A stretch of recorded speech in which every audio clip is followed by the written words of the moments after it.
يا أيها الذين آمنوا كتب عليكم الصيام كما كتب على الذين من قبلكم لعلكم تتقون. أعوذ بالله من الشيطان الرجيم. بسم الله الرحمن الرحيم. الحمد لله رب العالمين، والصلاة والسلام على أشرف الأنبياء والمرسلين سيدنا وحبيبنا ومصطفانا محمد بن عبد الله وعلى آله وأصحابه ومن سار على نهجه واقتدى أثره إلى يوم الدين. ثم أما بعد، أوصي نفسي وإياكم بتقوى الله عز وجل وراقبوه مراقبة من يعلم أنه يسمعه ويراه. baganda bange ne bannyinaze mwenna abatuwuliriza, twebaza Allah subhanahu wa ta'ala era nga yateekeddwa okubeera nga yeebazibwa oyo Allah subhanahu wa ta'ala, nga tumwebaza era ne tumutendereza ku lw'ebyo byatukolera ebirungi, nga n'ekirungi ekisinga okubeera nga Allah subhanahu wa ta'ala ekitugonnomolako kyekyengera ky'okubeera nga tuli basiraamu. Nga mu butuufu abantu bangi nnyo bandyegombye okubeera nga basiraamu, naye Allah subhanahu wa ta'ala tiyabateekako kyengera ekyo. Kale Allah subhanahu wa ta'ala nno bw'abanga akugonnomoddeko ekyengera ekifaanaganako bwe kityo, olina okubeera nga omwebaza entakera buli kaseera konna n'omwebaza, kubanga obwekitiibwa Nabbi sallallahu alaihi wasallam yafunza n'agamba nti ekyengera ekyo eky'obusiraamu wakafa biha ni'ma, kyekisinga kikumalira ne bwe batofunye bya bugagga bya ku nsi, ne bwe batokoze eki naye ng'otegedde obusiraamu bwo, oba kiba kikumalira kyokka, kubanga ku nkomerero teri yagenda kugenda n'akantu konna okugjako obusiraamu bwe bwe bugenda okubeera nga bumugasa. Baganda bange, gamba kyewuunyisa nnyo olwaleero luno okubeera nga omuntu tuwezezza emyaka 1438 egy'obusiraamu, naye omuntu omusisinkana nga akyaliwo n'omubuuza etteeka oba amateeka agakwatagana ku busiraamu nga tannaba kubeera nga gategeera. Kugamba kiba kitegeeza nti Nabbi sallallahu alaihi wasallama emyaka giri gye yamala ku lulwe ye giringa egyafiira obwerere. Wakitiibwa Nabbi sallallahu alaihi wasallama yabonaabona nnyo nga atutuusaako obusiraamu. Kati ffe kitwetaagisa okubeera ng'oli wakaawo wokka n'otegeera obusiraamu, n'olwekyo buli omu yandibadde alafuuba n'okulaba nti obusiraamu obwo abuyiga. Naam, olwaleero omulamwa gwe tugenda okubeera nga tukwatako, era nga kyekiseera nga tusobola kubeera nga tukwata ku mawuduu oba ku musomo omulala gwonna nga guno mu kiseera kino kye tulimu tetugukutteeko, kubanga twolekedde omwezi gwa Ramadhaani. Naam, tusigazza ennaku ntono nnyo tubeere nga tuyingira mu mwezi gwa Ramadhaani, naye omwezi gwa Ramadhaani olina okubeera ng'oguyingiramu ng'olina enneetegeka gye weetegeseemu. Kakati okusookera ddala tulina okubeera nga tumanya nti omuntu emabega mu mwezi gwa Ramadhaani tuli mu mwaka olwaleero gwa 2017, olina okumanya bulungi nnyo nti mu mwaka ogw'2016 tebalinayo nnaku ze bakubanja. In case singa baba balinayo ennaku ze bakubanja, kino kyekiseera obeere ng'ositukiramu bunnambiro, obeere ng'otukuza ennaku ezo, obeere ng'ozisiiba, osobole okubeera ng'oyingira mu mwezi gwa Ramadhaani nga tobanjibwa mabega. Naam, omulama gwe tugenda okubeera nga tukwata kugugamba nti abaffe okukeereya okuliwa Ramadhaani okutuusa Ramadhaani endala lweyingira, ekintu ekyo kiramulwa kitya? Oba okukeereya okusiiba ennaku ezikubanjibwa Ramadhaani neyingira, omuntu oyo akeereyezza ennaku ezo zabanjibwa abeera alamulwa batya? Naam, tukisinkana nga baulama bonna bawulama baffe betumanyi obulungi kugamba abaweebwa ekitiibwa mu busiraamu, الربانيين abantu ba Allah subhanahu wa ta'ala ittafaqu jami'an ala annahu yajibu ala kulli man aftara ayyaman min Ramadhani, kiri wajibu oba kyakakata ku buli muntu yenna oyo eyalya mu mwezi gwa Ramadhaani olw'obuzibu, kubanga tumanyi bulungi nnyo obuzibu omuntu bw'asobola okubeera nga afuna mu Ramadhaani n'akkirizibwa okubeera nga alya. Obuzibu obwo mulimu okubeera nga obadde mutambuze, okubeera nga obadde mulwadde, omukyala asobola okubeera nga abadde ayonsa, omukyala asobola okubeera nga abadde muhidi, omukyala asobola okubeera hidi kyeki hidi kwe kubeera omukyala nga abadde mu menstruation period oba mu nnaku ez'omwezi. Kati abo bonna abantu bakkirizibwa okubeera nga bakola ki nga balya mu mwezi gwa Ramadani. Kakati abaffe gwe twogerako oyo yalina ekintu ekimusonyisa n'abeera nga yali ennaku. Abaffe okubeera nga aziriwa nga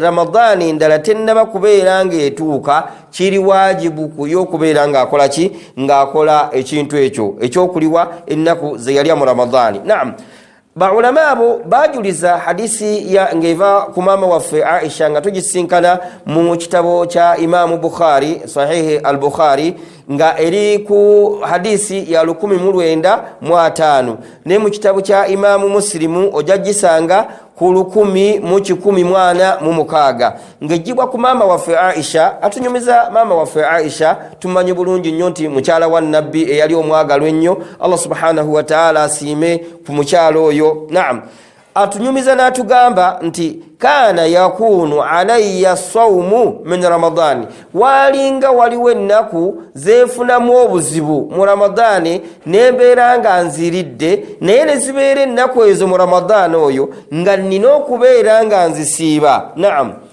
fama astati'u, nembeera nno ng'ekiseera kituuka oluvannyuma lwa Ramadani nembeera nga sirina busobozi an aqdiyahu illa fi Sha'ban, nga sisobola kubeera nga nziriwa okutuusa omwezi gwa Sha'ban, omwezi ogw'okumeka, omwezi ogwa Sha'ban gwe mwezi ogw'omunaana mu myezi egy'obusiraamu. Kakati omwezi ogwo kubanga Ramadani abeerawo mu mwezi gwa 9, kati omwezi ogwo gwa Sha'ban gwamusinkananga maama waffe Aisha radiyallahu ta'ala anha nga tannaba kubeera nga akola ki ng'aliwo ennaku ze yalyamu, nnaku 7 nnaku 3 okusinziira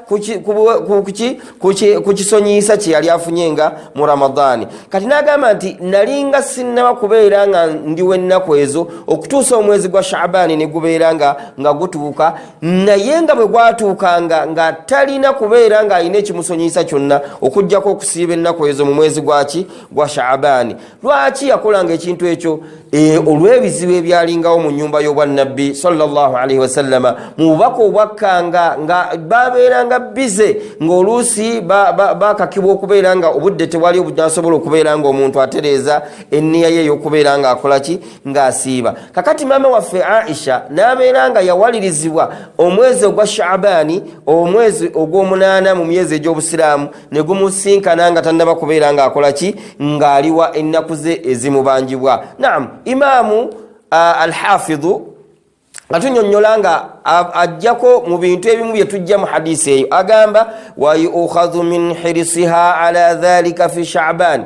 Omwono kye tujjamu mu hadisi eri maama waffe Aisha kyatugamba nti omwezi gwa Sha'ban bwe gwatuukanga yalinga tayina kintu kyonna kimusonyiisa ku nsonga eyo y'okubeera ng'akola ki ng'aliwa, ye bimaana nti nga takyalina kyekwaso kyonna ekyokubeera nti ate akeerewayo akaseera kaba kaweddeyo, kubanga oluvannyuma lwa Sha'ban tuba tuyingira automatically mu Ramadani. Bimaana tewakyaliyo kaseera kakubeera ng'okeereya okusiibako hatta yadkhula Ramadani, okutuusa Ramadani omulala wakola ki lwayingira, yani tokkirizibwa kubeera ng'okeerewa okuyingira Ramadani. Kati maama waffe ono yafunzanga ebintu bye byonna mu mwezi ogwa Sha'ban. Olwaleero tusigazze ennaku ntono nnyo tuyingire mu mwezi ogwa Sha'ban. N'olwekyo muganda wange ne mwannyinaze atannaba kubeera ng'oliwo ennaku ze walyamu, kyekiseera ozuukuke bunnambiro ng'ennaku zikyabulayo ntono, osobole okubeera ng'osiiba ennaku ezo, kulw'okubanga nga bwe tugenda okulaba wansi bwe tujja kukisinkana nti singa onooba toyidiye ennaku ezo ezikubanjibwa mu myezi mu Ramadani eyayita oba ne mu Ramadani eyayita emabega, ogenda kubeera mu bantu bano be tugenda okulaba wammanga. Naam, omuntu yenna atasobodde kubeera ng'aliwa Ramadani nga tennaba kuyingira okuliwa ennaku ezamuyitako, kyaba alina okukola nno alina okubeera nga alina ensonga zino 2 wammanga, obanga agwa mu bantu bano ababiri wammanga. Omuntu asooka an yakuna ta'khiru bi'udhuri, ayina okubeera nga akimanya butereevu nti ekimusonyiisa weekiri ate ng'ekimusonyiisa si yakyeteereddewo nti oba n'omuntu n'ogamba nti nze ndi mulwadde nga gwe ogamba la abadan. Obulwadde bulina okubeera nga bukakasibwa baddokita baffe ab'obusiraamu. Ogende wa dokita w'obusiraamu n'akugamba nti obulwadde buno bw'olina tebujja kukusobozesa kusiiba, sooka olindemu ekiseera kimala okukola ki okuyitawo. Oba n'obeera nga gwe kennyini singa oba osiibye ofiiringa nga tosobola kubeera ng'okola ki ng'ogenda mu maaso n'okusiiba. Naam, okugeza kama law kaana maridan, ng'okugeza ng'omuntu abadde mulwadde wastamarra bihi almaradu, obulwadde ne bugendera ddala mu maaso nga tebusobola kubeera nga bukola ki nga buwona, hatta dakhala ramadaanu ttaali, okutuusa ramadaani nga batusemberedde omwezi gwa ramadaani bwe gugenda okubeera nga gutuuka, n'abeera nga ramadaani oyo akusinkana nga tonnaba kubeera ng'okola ki ng'oliwo ennaku ze walyamu. Naam, fahaadha la ithima alayhi fi ta'khiri, oyo nno omuntu ow'engeri eyo ayina ekimusonyiisa, tanenyezebwa mu busiraamu, oyo talina musango gwonna ku lw'okukeerewa okwo. Lwaki? Liannahu ma'zurun, ku lw'okubanga alina ekimusonyiisa ng'ate ekimusonyiisa ekyo kya busiraamu. Obusiraamu bukiwuliriza, kubanga obusiraamu bwaffe buno Allah subhanahu wa ta'ala ye yatutonda era atumanyi, amanye embeera zaffe tujja kusinkana obuzibu. Tasobola kubeera nga atugamba nti olina kusiiba mu ngeri yonna yonna yonna. Bw'olaba muganda wange ne mwannyinaze ng'okusiiba kukulemye, toyina kubeera ng'owaliriza, wabula Allah subhanahu wa ta'ala yakuwa amakuba amalala g'osobola okubeera ng'okola ki ng'oyitamu. Naam, walaysa alayhi illa alqadaa'u faqat, era omuntu oyo bwe tugambye nti ayina ekintu ekimusonyiisa kyayina okubeera ng'akola ki ng'akola oluvannyuma ng'ateredde, kwe kubeera ng'ali wabuliyi.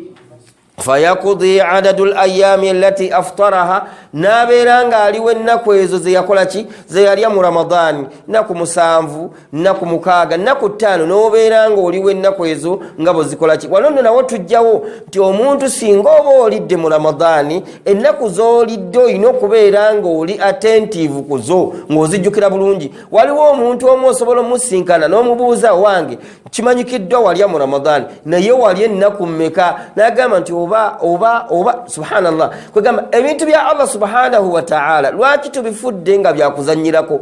Omuntu n'omubuuza walyamu ennaku mmeka nga tazimanyi na kuzimanya. Kale baganda bange ne bannyinaze, twagala nnyo okubeera nga twesiima mu maaso ga Allah subhanahu wa ta'ala. Okwesiima okwo tetugenda kubeera nga tukufuna okujjako nga tutadde mu Allah subhanahu wa ta'ala byayagala mu nkola. Tugambye nti omuntu eyalya ennaku zonna mu Ramadaani, oba yalya Ramadaani yonna yonna namba ng'ayina ekimusonyiisa, Ramadaani endala neeyingira nga tannaba kuliwa, omuntu oyo tanenyezebwa ku busiraamu. Era kyayina okubeera ng'akola ng'afunye obusobozi kwe kubeera ng'aliwa buli nnaku ze yakola ki ze yalyamu. Stiru asigala akyabanjibwa ebbanja ery'okukola ki ery'okuliwa, so si kusalawo kugamba nti nze kati Ramadaani endala eyingidde kandiise bulisa. La abadan, ebbanga ly'omala ng'okyasobola okubeera ng'osiiba tokkirizibwa kubeera ng'okola ki ng'okola ekitali kusiiba. Naam, omuntu ow'okubiri nga twagambye omuntu alina okubeera ng'agwa mu ngeri zino bbiri.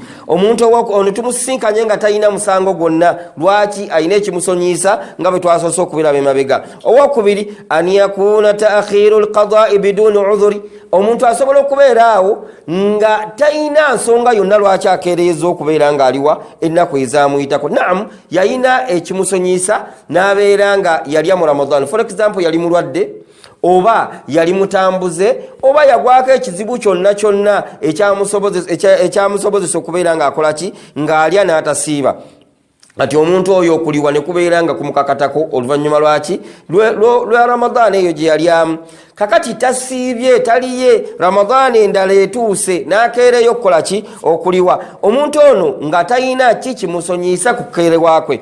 Kama law tamakkana min alqada, kugeza nga abadde nga ayina obusobozi obusobola okubeera ng'aliwa, walakinahu lam yaqdi hatta dakhala Ramadaanu akharu, Ramadaani endala nebeera ng'ekola ki ng'eyingira. Omuntu oyo nno tumusinkana ng'ayina okubeera ng'amanya ti omuntu oyo ayina omusango. Inshallah tugenda kubeera nga tusooka tukomaawo. Inshallah tugenda kubeera nga twongerako mu maaso إن شاء الله تعالى. ربنا آتنا في الدنيا حسنة وفي الآخرة حسنة وقنا عذاب النار. أقول قولي هذا واستغفر الله لي ولكم ولسائر المسلمين من كل ذنب فاستغفروه إنه هو الغفور الرحيم.